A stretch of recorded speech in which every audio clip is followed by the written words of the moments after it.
Welcome to today's lesson of the day. I'm in Roussillon, France, and behind me is amazing, colorful things that have been built into these rocks over 230 million years of the ocean evaporating and kind of working through the sediment. Today's video is all about color, the psychology of color, and how you need to use it in your marketing for the best results. Now, for this video, it's mostly about direct response, okay? Trying to get someone to do something. So whether you're creating an opt-in page, trying to get people to enter in their email, a sales page, or whatever page that you're trying to get someone to do something, you want to make sure you're using color in the right way.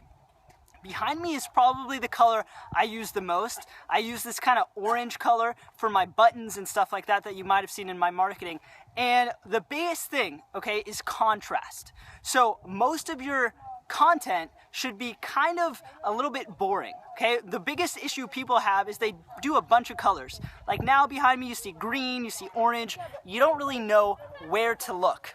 That's the first thing, is you want to make things simple until you want to get someone to do something. Usually I use colors in the header to grab their attention, and then in the call to action to get them to do something with that. So the colors that prompt the most action, I use yellow, orange, red, and green. Now, each of these colors vary slightly in the psychology of the color, but they all get people to act, okay? So red is usually more of a warning or an attention, and that's why it draws attention to anything red. Green is more of like go, and it makes people do stuff because it's green. We're psychologically programmed to do stuff when things are green, like a green light, right? And yellow is also kind of cautionary. And what you want to do, get attention drawing headline or something with a color, kind of a more mundane content, and then at the end, the call to action. Even if you have really good content or something you want to highlight, like testimonials, and you want to make them all colorful. I've tested and split tested this over and over again, and what works best for me, and probably will work best for you, are not making things pop out until the call to actions.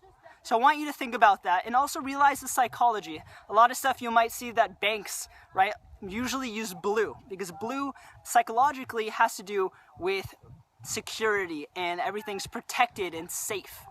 All right? Don't make things pop out too much. Be to the point. Realize that colors affect the way you look at something, right? You're probably looking all around instead of me. The reason I'm wearing this is so you can focus on me and it kind of frames my face, all right? If I was wearing a random purple color, you kind of would be all over the place. So it's all about contrast. It's all about making stuff simple. Don't make everything pop out everywhere, all right? Get the attention, create the story, get them to do something with the call to action. You can go on justinatlin.com to kind of see how I do that on my opt-in pages and on my sales pages.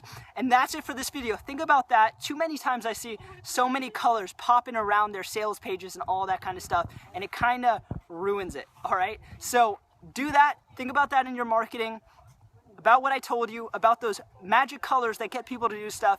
Use them. Don't overuse them. Use them when you need to, get them to act, and that's it. I'll see you tomorrow, and see ya.